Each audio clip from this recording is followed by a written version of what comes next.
Estamos con el señor subintendente Domingo Hernández Madariaga. Vamos a compartir con él unas opiniones acerca del tema de la referencia sobre grupos armados ilegales en Colombia. Domingo, buenas tardes. Bastante. La primera pregunta es, ¿cuáles son los problemas que aquejan a la comunidad referente a los grupos armados ilegales? Bueno, abordando el tema desde el impacto que ocasionan estos grupos a la seguridad y a la convivencia de los colombianos. Básicamente, la descomposición social que esto ocasiona toda vez que los grupos ilegales de una u otra manera terminan atrayendo personas, seres humanos, generalmente personas muy jóvenes, engañados o ilusionados por el dinero rápido. eh, Basados en este concepto, ellos cometen todo tipo de actos ilegales, de delitos, de crímenes. Y estos crímenes o estos delitos terminan incidiendo sobre la seguridad. Cuando se roban, por ejemplo, cuando mueven droga por un sector y ese sector lo custodia quienes, personas armadas, personas que son afines de sus intereses, cuidar la droga. Ellos contratan personas para eso. Esas personas afectan la convivencia y la seguridad ciudadana en Colombia, pues viéndolo desde el punto de vista desde mi rol como funcionario de policía. Eh, Enamoran o de una manera conquistan a nuestros jóvenes a ser parte de sus grupos ilegales con dinero, con propuestas económicas. Y posteriormente esta persona termina descomponiéndose socialmente o moralmente o éticamente debido a que aprende a llevar un arma, a asesinar, a quitarle la vida a una persona. ¿Por qué? Por lo que le ordenen los jefes de su organización. Muy bien. ¿Quién apoya o quién es tolerante con las situaciones problemas que se presentan con los grupos armados ilegales? Bueno, yo no pensaría tanto que hay gente que apoya. Yo pienso que hay personas que toman decisiones. Entonces de pronto le pintan una idea a un ser humano, un hombre, llámese que tenga necesidades o un muchacho porque le ilusiona el tema de andar armado, el tema de, de creerse o de ser importante, de sentirse muy importante. Pero son esas personas que no se proyectan a trabajar largos periodos para conquistar éxito, sino que quieren que todo sea rápido. Entonces yo pienso que ese es el punto en el que de pronto la persona entra en la ley del mínimo esfuerzo, del facilismo. Entonces, como tiene su vida basada no en valores, sino en antivalores, necesita el dinero, no importa de dónde venga. Entonces, yo pienso que esa es una de las causas por las cuales podría llegar a tomar esas decisiones. Yo le digo, es tomándolo desde el punto de vista pues, de la convivencia y de la seguridad, de los procesos donde nosotros le aportamos a la paz de Colombia. ¿Bajo qué condiciones ocurren las situaciones problema? Bueno, las condiciones en las que ocurren son múltiples, porque son sociales, son económicas, son culturales, eh, qué sé yo. A veces podría ser hasta religioso, pero es una forma que no se debe decir religiosa. Por lo que usted puede tomar como por ejemplo, o como referencia a las culturas de las bandas criminales en Antioquia.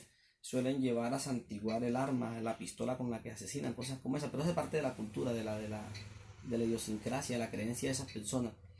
Eh, las condiciones yo digo que en donde más se podrían ver o donde más impacta es en la pobreza, aunque los dueños de estas organizaciones no son pobres, son gente que tienen con qué sostener una empresa de esta magnitud, de este calibre, mover un kilo de droga, por barato que sea, por barato que esté, por un solo kilo, por barato que esté, necesitaría alrededor de 4 millones. Ahora póngale, haga esa cuenta por una tonelada, por 2000 kilos. O sea, son gente que de verdad tienen mucho dinero para mover cantidades y no solamente mueven la droga, mueven las armas con las que cuidan. Necesitan los dineros para pagar a las personas que trabajan para ellos. Eh, entonces las condiciones, viéndolo desde el punto de vista social, afecta directamente a las personas humildes, a las personas pobres. Pues la persona necesitando dinero, él justifica ese hecho criminal, ese hecho delictivo en su necesidad. Entonces yo diría que las condiciones son más que todo, como le digo, la falta de valores en las personas, en el ser humano ya. En lugar de arriesgarse a buscar un trabajo honrado, honesto, aunque pague un poco, él pueda vivir dignamente, él necesita dinero para vivir como él cree que merece, afectando de pronto la vida hasta de sus propios familiares, porque cuando usted se convierte en un facilitador o en un adepto a grupos criminales tarde o temprano, esa familia criminal va a terminar incidiendo negativamente sobre tu familia, sobre tu gente. O sea, es difícil salirse de un negocio de eso, pues lo que uno ha leído por ahí referente a la historia a la memoria histórica colombiana, ¿no? Especialmente con las distintas autodefensas, que como ya sabemos, esos grupos eran compactos, unidos cuando existieron, y hoy en día tenemos grupos residuales de autodefensa gaitanistas, el Clan del Golfo, rastrojos, etcétera, tantos grupos criminales que hoy en día eh, afectan a los pueblos donde están, afectan la comunidad, afectan la economía, porque cuando el ganadero empiezan a quitarle mucho dinero, empieza a vender las tierras y empieza a irse, o sea, empieza a perderse, incrementa incluso hasta el desempleo en esas regiones ya. Y la gente de comercio, la gente que invierte dinero, los empresarios, por economía, por inestabilidad económica, empiezan también a alejarse de la zona y eso genera mucha pobreza, mucha miseria. Muy bien. Pues bueno, yo creo que ahí se contesta la pregunta siguiente que dice qué consecuencias negativas tienen los grupos armados ilegales, ¿verdad? Pues sí, doctor, lo podemos evidenciar aquí en el Caquetá incluso. Los pueblos de Colombia, donde tienen influencia de grupos armados ilegales, llámese paramilitares o guerrillas, aunque siguen siendo pueblos muy ricos, no se les ve la prosperidad, no se les ve el desarrollo, no se les ve el crecimiento. Por ejemplo, la malla vial del departamento del Caquetá no es la mejor de Colombia. Y si usted va y verifica y contrasta esto con otros departamentos de Colombia donde impera aún los grupos armados ilegales, su malla vial, sus empresas, por ejemplo, no tienen gran incidencia sobre la sociedad, no son de gran impacto. Sin embargo, usted nota que existe grandes cúmulos de recursos en esas regiones, pero el temor de las autoridades, el temor de los empresarios en querer invertir en esa zona. Listo, muy bien. ¿Cuáles son los recursos comunitarios con los que podrían contar estos grupos?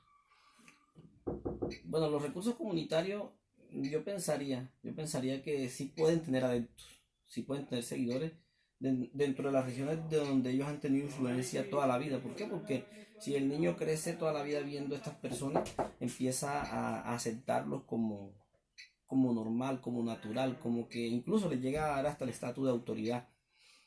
Pero el afecto y la aceptación de la comunidad hacia ellos, la mayoría de las veces yo pensaría que tendría que ser impuesta, obligada. A nadie le gusta que lo humillen, que lo maltraten, que lo ultrajen, que se le impongan. A ningún ser humano le gusta que se le paren sobre su dignidad. Yo pensaría que basado en ese principio, en ese principio, pues la gente no, o sea, el apoyo comunitario a esos grupos, bien sería por necesidad o por obligación o por ignorancia del pueblo, por ignorancia de las personas. Muy bien. Y por último, ¿cuáles son los valores culturales, actitudes o costumbres que tiene la comunidad con respecto pues a los grupos armados ilegales? Bueno, no soy muy entendido en este tema porque este último tema es bastante inmerso ya a las ciencias sociales, pero lo asimilaría más que todo a un síndrome de Estocolmo. A veces cuando la persona se enamora o hace a cierta afinidad hacia su captor, pues yo pienso que con tantos años de guerra y conflicto, la sociedad terminó aceptando a estas personas, estos ilegales en su comunidad, y de una u otra manera termina tomándole cariño porque es que por ejemplo, en X pueblos, en X comunidad, en X pueblos, los guerrilleros, la mayoría son de ese pueblo. El papá, o si no, el papá es de allí o el tío es de allí. Y entonces la gente termina tomándose afecto entre ellos porque es que generalmente pertenecen a sus comunidades.